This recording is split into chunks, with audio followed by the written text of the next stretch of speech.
to be fair. I know you left me down and out, and now the way some things are meant to be fair.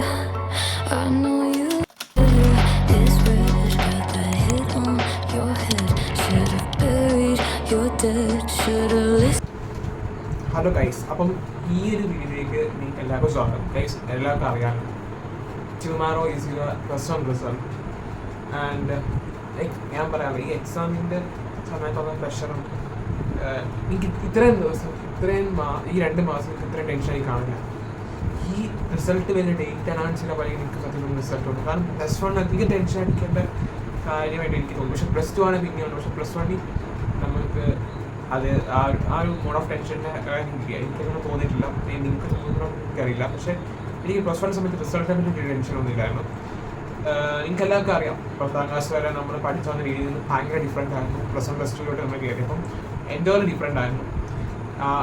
എക്സാമിൻ്റെ pattern ആണെങ്കിലും concept നമ്മൾ പഠിക്കുന്ന concept ആണെങ്കിൽ പോലും അങ്ങനെ ഡെപ്തിലായിട്ടുള്ള കോൺസെപ്റ്റായിട്ട് പഠിക്കുന്ന ആ രീതി ഭയങ്കരമായിരുന്നു. കാരണം 10th വരെ നമ്മൾ ബേസിക് ആയിട്ടുള്ള കാര്യങ്ങൾ പഠിച്ചിട്ട് പെട്ടെന്ന് നമ്മൾ ഒരു ഈ ഒരു ഞാൻ പറഞ്ഞു, ഇപ്പം ഈ ഒരു സംഭവം ഇത്ര ഉള്ള സാധനം നമ്മൾ 10ാം ക്ലാസ്സിലെ പഠിച്ചുകൊണ്ടിരുന്ന ആ ഒരു രീതി ആ സിലബസ് ഇപ്പം 6ാം ക്ലാസ് തൊട്ട് അല്ല ഹൈസ്കൂൾ തൊട്ടുള്ള ആ സിലബസിൻ്റെ ഇത്ര ആ ഒരു പാറ്റേൺ ആയിരുന്നു ഫോളോ ചെയ്യുന്നത്. പക്ഷെ പെട്ടെന്ന് നമ്മൾ 11ലേക്ക് പോയപ്പോൾ ഇത്ര ഉള്ളൊരു സിലബസ് നമ്മൾ പെട്ടെന്ന് കവർ ചെയ്യാം.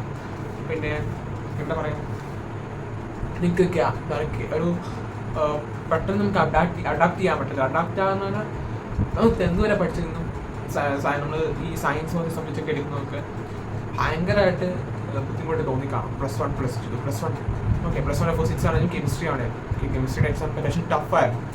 ടഫെന്ന് പറയുന്നത് NCERT ഓറിയൻ്റായിട്ട് പഠിച്ചൊരു കുട്ടിക്ക് ഈസിയായിട്ട് ക്രാക്ക് ചെയ്യാൻ പറ്റുന്ന ഒരു ഇത് തന്നെയായിരുന്നു. എൻട്രൻസിന് പോകുന്ന കുട്ടിക്ക് ക്രാക്ക് ചെയ്യാൻ പറ്റുന്ന അത്ര ഉള്ള എക്സാമൊക്കെ തന്നെയായിരുന്നു ഉള്ളത്. പക്ഷെ ഞാനൊരു കാര്യം പറയുകയാണ്, ഡിഗ്രി +1 റിസൾട്ട് ഭയങ്കരമായിട്ട് ടെൻഷൻ അടിച്ചിരിക്കേണ്ട ഒരു കാര്യമില്ല. എൻ്റെ റിസൾട്ടിനെ പറ്റി ഞാൻ പറയാം. ചെറിയൊരു മോട്ടിവേഷൻ ആയിക്കോട്ടെ. +1 ഡിഗ്രി മാർക്ക് കുറഞ്ഞാലും എന്നെ റിലേറ്റ് ചെയ്യാനുള്ളൊരു കാര്യം തന്നെയാണ്. ഞാൻ +1 ഞാൻ പറഞ്ഞത് ടോപ്പിക് തന്നെയായിരുന്നു. ഫസ്റ്റ് നമ്മൾ 10th വരെ പഠിച്ചിരുന്നു ഭയങ്കര ഡിഫറെൻ്റ് ആയിരുന്നു. 11th എന്ന് പറയുന്ന ഒരു സിലബസ് എന്ന് പറഞ്ഞാൽ എനിക്കാണെങ്കിൽ ഇവിടെ ലേറ്റായിട്ടായിരുന്നു ക്ലാസ് തുടങ്ങിയത്. അവിടെ എനിക്ക് തോന്നുന്നു ജൂലൈ ആ ഒരു മന്തിലായിരുന്നു എനിക്ക് ക്ലാസ് തുടങ്ങിയത്. ജൂലൈ അവസാനമായപ്പം ഈ ജൂലൈയിലായപ്പോൾ തൊട്ട് തന്നെ പിന്നെ ഓണപ്പരിപാടി അതുപോലെ കുഴപ്പമില്ല. ഓണത്തിൻ്റെ സമയം വരെ എനിക്ക് കുഴപ്പമില്ലായിരുന്നു. പിന്നെ അവർ ഭയങ്കരമായിട്ട് സ്പീഡ് കൂട്ടാൻ തുടങ്ങി.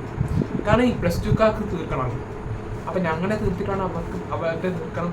പിന്നെ ലാബും എല്ലാം കൂടെ വന്നത് അപ്പം ഭയങ്കര ക്രാഷായി. അപ്പം എനിക്കത് ഞാൻ ട്യൂഷന് ജോയിൻ ചെയ്തിട്ടും ഞാൻ സൈലത്തിലായിരുന്നു.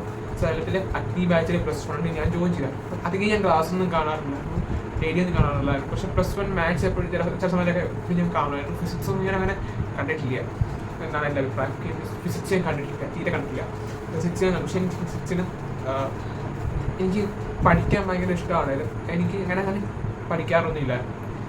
ഈ സബ്ജക്റ്റിനോട് എനിക്ക് ഭയങ്കര ഇഷ്ടമാണ്. ഫിസിക്സ് ആണെങ്കിലും കെമിസ്ട്രി ആണെങ്കിലും മാത്സ് ആണെങ്കിലും എനിക്ക് സബ്ജക്റ്റിനോട് ഭയങ്കര ഇഷ്ടമാണെങ്കിലും എനിക്കങ്ങനെ മാർക്കൊന്നും അങ്ങനെ കിട്ടാറില്ലെന്ന് പറഞ്ഞാൽ ഞാനങ്ങനെ പഠിക്കാറില്ല. അപ്പം ഈ രീതി എനിക്ക് ഭയങ്കരമായിട്ട് ഫീൽ ചെയ്തെന്ന് വെച്ചാൽ ഈ ക്രിസ്മസ് ഒക്കെ ആയപ്പോൾ തൊട്ട് നമ്മൾ ഈ ഓണം എക്സാം 10ാം ക്ലാസ് വരെ ഒരു 5 ചാപ്റ്റർ 6 ചാപ്റ്റർ അങ്ങനെ പഠിച്ചു വന്ന രീതി ഭയങ്കരമായിട്ട്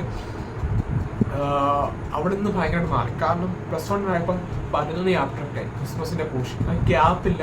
11 ചാപ്റ്റർ 12 ചാപ്റ്റർ മാത്സൊക്കെ 12 ചാപ്റ്റർ എനിക്ക് അങ്ങനെ കെമിസ്ട്രി ആണെങ്കിൽ പോലും 7 ചാപ്റ്ററോളം വരുന്നുണ്ടായിരുന്നു. അപ്പം ഈ 9 ചാപ്റ്ററിന് 7 ചാപ്റ്റർ വരെ ചോദിക്കുക, അത്രയും വലിയൊരു സിലബസ് ഒന്നും എനിക്ക് ഭയങ്കരമായിട്ട് അത്ര ഇതായിട്ട് ഞാൻ പഠിച്ചിട്ടില്ല. ക്രിസ്മസ് വരെ ഞാൻ ഭയങ്കരമായിട്ട് സൈക്കിൾ റൈഡിന് പോവാം, ഇഷ്ടമുള്ള പരിപാടിക്ക് പോവുക, അങ്ങനെ പഠിക്കാറൊന്നുമില്ലായിരുന്നു. പിന്നെ ഈ അവസാനം കൂട്ടി വെച്ച് ക്രിസ്മസിൻ്റെ എക്സാമിൻ്റെ സമയമായപ്പോൾ തൊട്ട് എനിക്ക് ഭയങ്കര ടെൻഷനാകാൻ തുടങ്ങി. കാരണം ഇതിന് ക്രിസ്മസ് എല്ലാത്തിനും പാസ്സാവും. അത് ഭയങ്കര ഒരു ബുദ്ധിമുട്ടാണ്. കാരണം പിന്നെ എനിക്ക് മാർക്ക് കിട്ടിയെന്ന് പറയുന്നത് മാത്സിന് മാത്രമായിരുന്നു. കാരണം മാത്സ് എനിക്ക് ഇഷ്ടമൊക്കെ ആയിട്ട് തന്നെ മാത്സ് അങ്ങനെ വല്ലപ്പോഴൊക്കെ പഠിക്കുമായിരുന്നു. വ്യാക്കരണത്തൊന്നും ഞാൻ പഠിക്കാറില്ല. അതുകൊണ്ട് ഞാൻ ഫിസിക്സിന് ഒരു 40 മാർക്ക്, അതുപോലെ കെമിസ്ട്രിക്ക് മാത്രം 22 മാർക്ക് കണ്ടാൽ എനിക്ക് 60 കിട്ടിക്കൊണ്ട് അപ്പോൾ പിന്നെ എനിക്ക് ഭയങ്കരമായിട്ട് പഠിക്കണമെന്ന് തോന്നി new year. Okay, new year resolution 2024 ജനുവരി കൊണ്ട് വൃത്തിക്ക് പഠിക്കണം. അങ്ങനെ വിചാരിച്ച് ഞാൻ അഗ്നി ബാച്ചിലെ റിവിഷൻ ബാച്ച് ഓപ്പണായി. റിവിഷൻ ബാച്ച് എന്താ റിവിഷൻ സീരീസ് തുടങ്ങി, അത് കാണാൻ തുടങ്ങി. ഫസ്റ്റ് ഒരു വീക്ക് കണ്ടു, പിന്നെ കണ്ടിട്ടില്ല.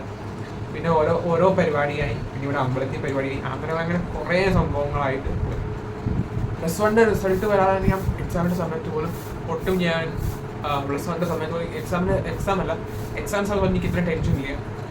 ഒരു വീക്ക് ഉള്ളിലാണ് ഞാൻ സത്യം പറഞ്ഞാൽ ഇത് പഠിക്കാൻ തുടങ്ങിയത്. ഒരാഴ്ച +1 ഒരാഴ്ചയേ ഉള്ളൂ എക്സാമിന്. അതായത് ഇന്ന് തിങ്കളാഴ്ച ആണെങ്കിൽ അടുത്ത തിങ്കളാഴ്ച എനിക്ക് എക്സാമാണ്, ബോർഡ് എക്സാമാണ് +1. ഞാൻ അപ്പോഴാണ് സത്യം പറഞ്ഞാൽ കെമിസ്ട്രി പഠിക്കാൻ തുടങ്ങി. സീരിയസ്ലി ഞാൻ മാധവ സാറിൻ്റെ ക്ലാസ്സാണ് കണ്ടത് കെമിസ്ട്രിയിൽ. അപ്പോൾ അത്യാവശ്യം എനിക്ക് മനസ്സിലാവുന്നുണ്ടാകും. അപ്പോൾ ഞാൻ ഭയങ്കരമായിട്ട് ഇഷ്ടപ്പെട്ടു, പഠിക്കാൻ തുടങ്ങി, അത്യാവശ്യം വർക്ക് ചെയ്യാൻ തുടങ്ങി. എന്നാലും ഞാൻ ആവറേജായിട്ട് ഒരു 7 മണിക്കൂർ വരെ പഠിക്കാൻ തുടങ്ങി. എനിക്ക് ഭയങ്കര പാടായി തോന്നി. കാരണം ഇനി പെട്ടെന്ന് ഇത്രയും വലിയ സിലബസ് ഒരാഴ്ച കൊണ്ടൊക്കെ പഠിക്കാൻ തുടങ്ങുമ്പോൾ ഭയങ്കരമായിട്ട് നമുക്ക് സ്ട്രെസ് തോന്നും. അങ്ങനെയൊക്കെയായിരുന്നു. അപ്പോൾ +1 റിസൾട്ട് വരാറായി, എക്സാം എഴുതി. എനിക്ക് ഫിസിക്സ് കുഴപ്പമില്ലാന്ന് തോന്നി, കെമിസ്ട്രി കുഴപ്പമില്ലായിരുന്നു, മാത്സ് ആയിരുന്നു കുറച്ച് പണിയുന്നത്. പിന്നെ ഇംഗ്ലീഷ് ഞാൻ കുഴപ്പമില്ലെന്ന് വിചാരിച്ചു, ഹിന്ദി കുഴപ്പമില്ല, കമ്പ്യൂട്ടർ സയൻസ് എനിക്ക് വലിയ കുഴപ്പമില്ലാന്ന് തോന്നുന്നു. ബട്ട് റിസൾട്ട് വന്നപ്പോൾ എനിക്ക് കമ്പ്ലീറ്റ്ലി ഭയങ്കരമായിട്ട് സമയം. ഞാൻ റിസൾട്ട് വന്ന ദിവസം ഞാൻ പറയാം, 27 28 വേണ്ടാന്ന് തോന്നുന്നു, മെയ് മാസം 28 തീയതി വേണ്ടാന്ന് തോന്നുന്നു എനിക്ക് റിസൾട്ട് വരാൻ തോന്നി. അന്ന് ഭയങ്കര മഴയെന്ന് വെച്ചാൽ മഴക്കാറ്, വെള്ളപ്പൊക്കത്തിൻ്റെ ആ ഒരു രീതി തന്നെയാണ്. ഭയങ്കര വെള്ളപ്പൊക്കം എന്ന് പറഞ്ഞാൽ അത്യാവശ്യം നല്ല വെള്ളപ്പൊക്കം.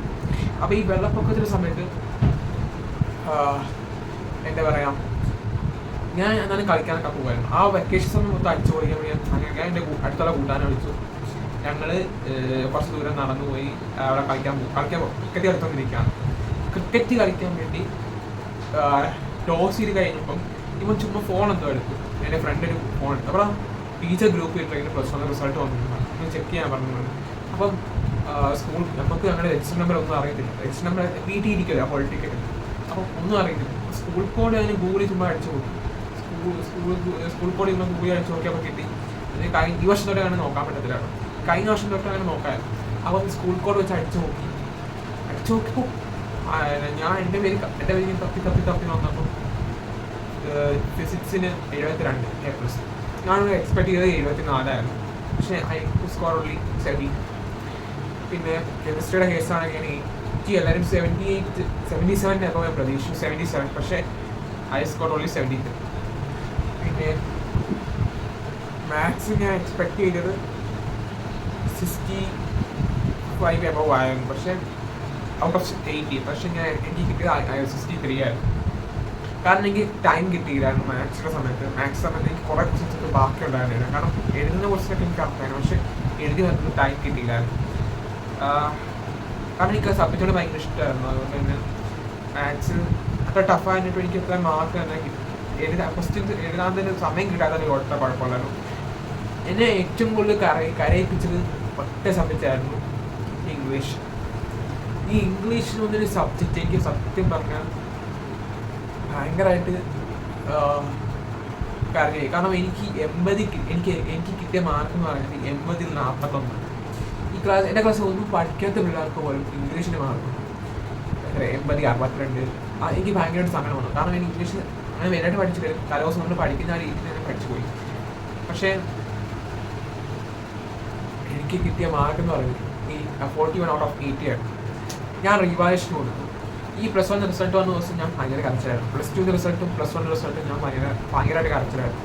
കാരണം ഞാൻ എക്സ്പെക്ട് ചെയ്തിരുന്നു, എനിക്ക് മാർക്ക് കിട്ടിയില്ല. പെർസെൻറ്റേജ് ആണെങ്കിൽ 85% ആയിരുന്നു എനിക്ക് ഫസ്റ്റ് +1 റിസൾട്ട് വന്നപ്പോൾ കിട്ടിയ പെർസെൻറ്റേജ്. എനിക്ക് ഇംഗ്ലീഷിന് നല്ല ലോ മാർക്കായിരുന്നു. ജസ്റ്റ് ഡബിൾ പാസ് പോലും ഇല്ലായിരുന്നു എനിക്ക് ഇംഗ്ലീഷ്. ഈ സബ്ജക്റ്റിനെല്ലാം മാർക്കുണ്ടായിട്ടും എനിക്ക് എന്തുകൊണ്ട് അത് കിട്ടിയില്ലെന്ന് എനിക്കറിയില്ല. പക്ഷേ ഇംഗ്ലീഷ് ഇത്രയും വലിയൊരു വില്ലനാവുമെന്ന് എനിക്കറിയില്ലായിരുന്നു. മേ ബി നിങ്ങൾക്ക് നാളെ റിസൾട്ട് വരുന്ന സമയത്ത് ഈ ഒരു സെയിം അവസ്ഥയാവാൻ ചാൻസ്. മേ ബി ഇംഗ്ലീഷിന് നിങ്ങൾക്ക് നല്ല മാർക്ക് സ്കോർ ചെയ്യാൻ പറ്റിയില്ലായിരിക്കാം. മേ ബി നിങ്ങൾക്ക് ബാക്കിയുള്ള സബ്ജക്റ്റ് ഫുള്ളുണ്ടായിട്ടും English maybe 80 out of 80 നിങ്ങൾക്ക് മേ ബി ഒരു 60 ആയിരിക്കാം. ഓക്കെ, അല്ലെങ്കിൽ 100 80 ആയിരിക്കും. ഈ ഒരു സംഭവം ആയിരിക്കും നിങ്ങൾക്ക് മേ ബി +1 അവസ്ഥയാണ്. കാരണം ഇംഗ്ലീഷ് നമുക്ക് ഒരിക്കലും പ്രിഡിക്റ്റ് ചെയ്യാൻ പറ്റില്ല. ഇറ്റ്സ് അബൌട്ട് നമുക്ക് നമ്മുടെ ലാംഗ്വേജ്. ഞങ്ങൾക്ക് സത്യം പറഞ്ഞാൽ ഈ തലേദിവസം ഇത് ഇംഗ്ലീഷ് അത്യാവശ്യം ലാംഗ്വേജ് ഉള്ള മാത്രമേ സ്കോർ ചെയ്യാൻ പറ്റുള്ളൂ +1 കുറേയൊക്കെ കാണാൻ പഠിച്ചിട്ടോ അങ്ങനെയൊന്നും നമുക്ക് സത്യം ഇംഗ്ലീഷിൽ പോകാൻ പറ്റത്തില്ല എത്രയൊക്കെ പറഞ്ഞാൽ. അപ്പോൾ നമ്മൾ കുറേ നല്ല നല്ല സെൻറ്റൻസുകൾ ബൈഹാർട്ട് പഠിച്ചാലും നമുക്ക് ആ സമയത്ത് എഴുതണമെന്നില്ല. കാരണം ടൈം ലിമിറ്റ് ഭയങ്കരമാണ് ഇംഗ്ലീഷ്. പിന്നെ ക്വസ്റ്റ്യൻസ് അത്യാവശ്യം ഇഷ്ടം പോലെ ഉണ്ട് എഴുതാൻ. അത് 6 മാർക്കിൻ്റെ 7 മാർക്കിനൊക്കെ കുറേ എഴുതി പഠിപ്പിക്കാനുണ്ട്. സോ അത് ഭയങ്കരമായിരുന്നു. അപ്പോൾ ഈ ഇംഗ്ലീഷിൻ്റെ സമയം നമുക്ക് ഒരിക്കലും പ്രിഡിക്റ്റ് ചെയ്യാൻ പറ്റും. എനിക്ക് ഇങ്ങോട്ട് പറയാനുള്ളതെന്ന് പറഞ്ഞാൽ +1 റിസൾട്ട് നിങ്ങൾ ഒരുപാട് ലൈക്ക് ഇംഗ്ലീഷിൽ മാത്രം നിങ്ങൾ ഒരിക്കലും എക്സ്പെക്ട് ചെയ്യരുത്. ഒരുപാട് എക്സ്പെക്ട് ചെയ്യരുത് ഇംഗ്ലീഷ്. നിങ്ങൾക്ക് നിങ്ങൾ അക്കൗണ്ടെങ്കിൽ നിങ്ങൾക്ക് ഫുള്ള് കിട്ടും. നിങ്ങൾ ഫുൾ മാർക്ക് കിട്ടണമെന്ന് പ്രതീക്ഷിക്കുന്നത് നിങ്ങൾക്ക് 93, 94, 95 ആയിരിക്കാം എനിക്ക് കിട്ടുന്നത്. അല്ലെങ്കിൽ നിങ്ങൾക്ക് ഫുള്ള് കിട്ടും. പക്ഷേ ലാംഗ്വേജ് ഓരോ ആളാണെങ്കിൽ എന്തായാലും ഫുള്ള് തന്നെ ഇംഗ്ലീഷ് നമുക്ക് ഒരിക്കലും പ്രിഡിക്റ്റ് ചെയ്യാൻ പറ്റുന്നത്. നിങ്ങൾക്ക് 90 കിട്ടാം എന്ന് പ്രതീക്ഷിക്കാം. പക്ഷേ ഒരിക്കലും 90 ലഭിക്കണമെന്നില്ല. 80 ആയിരിക്കാം 100. അപ്പോൾ ഇതാണ് ഇംഗ്ലീഷിൻ്റെ ഒരു കാര്യങ്ങൾ. നമ്മൾ എത്ര എഴുതിയാലും നമുക്ക് എത്ര ലക്കുന്നുണ്ടെങ്കിൽ മാത്രമേ ഇംഗ്ലീഷ് നേട്ടം കിട്ടും. അല്ലെങ്കിൽ ഇംഗ്ലീഷിൽ നല്ല മാർക്ക് സ്കോർ ചെയ്യാൻ പറ്റത്തുള്ളൂ. എൻ്റെ ഇംഗ്ലീഷിന് നല്ല ലാംഗ്വേജാണ്. അത്യാവശ്യം നല്ല ലാംഗ്വേജ് തന്നെ വേണം. ഒരു ടെസ്റ്റ് നമ്മൾ +1 സിലബസ് ഇംഗ്ലീഷ് സിലബസ് പഠിക്കുന്ന ഉപരി നമുക്ക് എക്സ്ട്രാ നോളേജ് അത്യാവശ്യം ഉണ്ടെങ്കിൽ മാത്രമേ ഇംഗ്ലീഷ് മാർക്ക് സ്കോർ ചെയ്യാൻ പറ്റുള്ളൂ. കാരണം നമ്മൾ +1 സിലബസ് ഉപരി ചോദിക്കുന്ന ഉപരി എന്താണ് എനിക്ക് സംഭവിച്ചെന്ന് വെച്ചാൽ ഞാൻ അങ്ങനെ പുറത്തൊന്നും ഇംഗ്ലീഷ് വായിക്കാറില്ല. പുറത്തുനിന്നുള്ള ബുക്സ് ഒന്നും വായിക്കാറുള്ളതുകൊണ്ട് എനിക്ക് ഭയങ്കര ബുദ്ധിമുട്ടായിരുന്നു. എന്നാലും ഞാൻ എക്സ്പെക്ട് ചെയ്തത് 85 എബവ് കിട്ടും, ഔട്ട് ഓഫ് 100 എനിക്ക് കിട്ടും എന്ന് ഞാൻ എക്സ്പെക്ട് ചെയ്തു. സിനിമാർക്ക് എല്ലാവർക്കും ഫുള്ളായിരിക്കും, അത് പറയേണ്ട കാര്യമില്ല. അതുകൂടെ കൂട്ടിയാട്ടോ ഞാൻ പറഞ്ഞത്. അപ്പം നിങ്ങളോട് ഞാൻ പറയാനുള്ളതെന്ന് പറഞ്ഞാൽ ഈ +1 റിസൾട്ട് ഒരിക്കലും നിങ്ങളുടെ ലൈഫിലോ നിങ്ങൾക്ക് എക്സ്പെക്ട് ചെയ്ത മാർക്ക് കിട്ടാതിരിക്കാം. അതൊന്നും നിങ്ങൾ വിഷമിക്കേണ്ട കാര്യമില്ല. നിങ്ങൾ മേ ബി ഇമ്പ്രൂവ്മെൻറ്റ് ചെയ്യുന്നുണ്ട് എന്ന് വിചാരിക്കുന്ന സമയത്ത് മേ ബി ഇംഗ്ലീഷ് ആയിരിക്കാം. Most of these friends improvement എഴുതാൻ പോകുന്നത് മേ ബി ഇംഗ്ലീഷ് ആയിരിക്കാം. ഓക്കെ, അപ്പോൾ ഇംഗ്ലീഷ് നിങ്ങൾ ഇമ്പ്രൂവ്മെൻറ്റ് എന്തായാലും എഴുതിക്കോ. കാരണം മാർക്ക് കൂടാൻ നമുക്ക് ലാംഗ്വേജിന് ഭയങ്കരമായിട്ട് മാർക്ക് കൂടിയാൽ ഭയങ്കരമായിട്ട് ഒരു ഡിഫറൻസ് ഉണ്ടാവും പേഴ്സൻറ്റേജ്. കാരണം എനിക്ക് 85 ഇംഗ്ലീഷ് ഇമ്പ്രൂവ്മെൻറ്റ് കൂടി, എനിക്ക് ഇമ്പ്രൂവ്മെൻറ്റ് എഴുതി. എനിക്ക് ആദ്യം കിട്ടിയ മാർക്ക് എന്ന് പറഞ്ഞാൽ ഇംഗ്ലീഷിൽ 41 ഔട്ട് ഓഫ് 80 ആയിരുന്നു. അപ്പം ഞാൻ ഭയങ്കരമായിട്ട് തളർന്നു പോയ ഒരു സമയത്തായിരുന്നു. എനിക്ക് ഭയങ്കര വിഷമം വന്നത് ഈ സമയത്ത്. ഇപ്പോഴേ സ്കോറിൽ കുറവ് ഞാൻ ഒരിക്കലും വിചാരിച്ചില്ല. 60 കിട്ടുമെന്ന് വിചാരിച്ചിട്ട് എനിക്ക് കിട്ടിയില്ല. ഞാൻ റിവൈസ് കൊടുത്തു. കൊടുത്തപ്പോൾ എനിക്ക് വീണ്ടും 10 മാർക്ക് കൂടി 71 ഔട്ട് ഓഫ് 100. ഓക്കെ, അതായത് അല്ലെങ്കിൽ എന്താ പറയുക 51 ഔട്ട് ഓഫ് 80. അപ്പം വീണ്ടും എനിക്ക് ഇമ്പ്രൂവ്മെൻറ്റ് എഴുതിയേ പറ്റുന്നു. ഇമ്പ്രൂവ്മെൻറ്റ് കൊടുത്തിട്ടുണ്ട്. ഞാനപ്പം വലുതായിട്ട് ഞാൻ +2 അത്യാവശ്യം ഇംഗ്ലീഷാണ് വൃത്തിക്ക് പഠിച്ചത്. അതെനിക്ക് നല്ല കാരണമുണ്ട്. പക്ഷേ +2 എനിക്ക് അത്രയും മാർക്ക് കിട്ടിയതിൽ പോലും എനിക്ക് +1 അത് ഉപകരിച്ചു. അതുകൊണ്ട് തന്നെ എനിക്ക് +2 86 മാർക്കാണ് കിട്ടിയത് ഔട്ട് ഓഫ് 100. അതായത് 66 ഔട്ട് ഓഫ് 80 ആണ് എനിക്ക് കിട്ടിയത്. എന്നെ സംബന്ധിച്ചോളം ഞാൻ നല്ല സ്കോർ തന്നെയാണ് 86 എന്ന് പറയുന്നത്. പക്ഷേ എക്സ്പെക്ട് ചെയ്ത് 90 ആയിരുന്നു, പക്ഷേ കിട്ടിയില്ല. പക്ഷേ കാരണം ഇംഗ്ലീഷ് നമുക്ക് ഒരിക്കലും ഫിറ്റ് ചെയ്യാൻ പറ്റില്ല. അതുപോലെ തന്നെ നിങ്ങൾ ഒരിക്കലും ഇംഗ്ലീഷ് ഒരുപാട് ഹൈ മാർക്സ് കിട്ടുമ്പോൾ ഒരിക്കലും എക്സ്പെക്ട് ചെയ്യരുത്. ഓക്കെ, അപ്പോൾ എനിക്ക് ചലിക്കാൻ പോകുന്ന സമയത്ത് ഇംഗ്ലീഷ് ആകാം. ഓക്കെ, ഞാൻ 18 എനിക്ക് എഴുതിയ മാർക്ക് തന്നെ ഭയങ്കര ലിബറലൊന്നും ആവുന്നില്ല വാല്യുവേഷൻ. ഒരിക്കലും നിങ്ങൾക്ക് ഭയങ്കരമായിട്ട് മാർക്ക് കൂട്ടിത്തരും കെമിസ്ട്രിയുടെ വാല്യുവേഷൻ ലിബറലാണെന്നൊക്കെ പറഞ്ഞാൽ ഒരിക്കലും ഇങ്ങനെ എഴുതിയതിൻ്റെ മാർക്ക് അതിനെ കിട്ടത്തുള്ളൂ. അതിൻ്റെ അപ്പുറം ഒന്നും കിട്ടിയില്ല. ഓക്കെ, അവർ ജസ്റ്റ് പാസ്സാക്കാൻ പറ്റുമെങ്കിൽ നോക്കും, അല്ലാതെ എക്സ്ട്രാ മാർക്കൊന്നും ഒരു ആലോചിച്ച് ഒരിക്കലും തരത്തില്ല. നല്ല പിള്ളേർ നല്ല നല്ല ടീച്ചേഴ്സാണ് നോക്കുന്നത്, ഫുള്ള് കിട്ടാൻ നല്ല ചാൻസ് ഉണ്ട്. സോ +1 റിസൾട്ട് ഒരിക്കലും നിങ്ങളുടെ എൻഡല്ല, +2 ഉണ്ട്. പിന്നെ നിങ്ങൾ അതിലേക്ക് ഇമ്പ്രൂവ്മെൻറ്റ് എഴുതുന്നുണ്ടെങ്കിൽ ഒരു സമയം മാത്രമേ ഇമ്പ്രൂവ്മെൻറ്റ് എഴുതാവുള്ളൂ. മിനിമം വർദ്ധിപ്പിക്കുകയാണ്. എല്ലാം കൂടെ കൂട്ടത്തപ്പോൾ എഴുതരുത്. നിങ്ങൾക്ക് ഇമ്പ്രൂവ്മെൻറ്റ് എഴുതാം, പക്ഷേ ഇമ്പ്രൂവ്മെൻറ്റ് അങ്ങനെ എഴുതരുത്. ഒരു സബ്ജക്റ്റ് മാത്രമേ എഴുതാൻ പറ്റുള്ളൂ. കാരണം അത് നല്ലൊരു ഹെക്ടിക് ഷെഡ്യൂൾ ഞാൻ ഒന്നാമത്തെ +2 കഴിഞ്ഞില്ല. ഓക്കെ, അപ്പോൾ ഗൈസ് ഇത്ര ഉള്ള വീഡിയോ എൻ്റെ +1 സ്റ്റോറി തന്നെയാണ്, എൻ്റെ +1 റിസൾട്ടിൻ്റെ സ്റ്റോറിയാണ്. അപ്പം ഇത് നിങ്ങൾക്ക് സത്യമായി ഉപകാരപ്പെടും. കാരണം ഇനി ഇത്രേ ഉള്ളൂ. വീഡിയോ ഇഷ്ടപ്പെട്ട് സബ്സ്ക്രൈബ് ചെയ്യുക, ലൈക്ക് ചെയ്യുക, ഷെയർ ചെയ്യുക, സപ്പോർട്ട് ചെയ്യുക. ബൈ.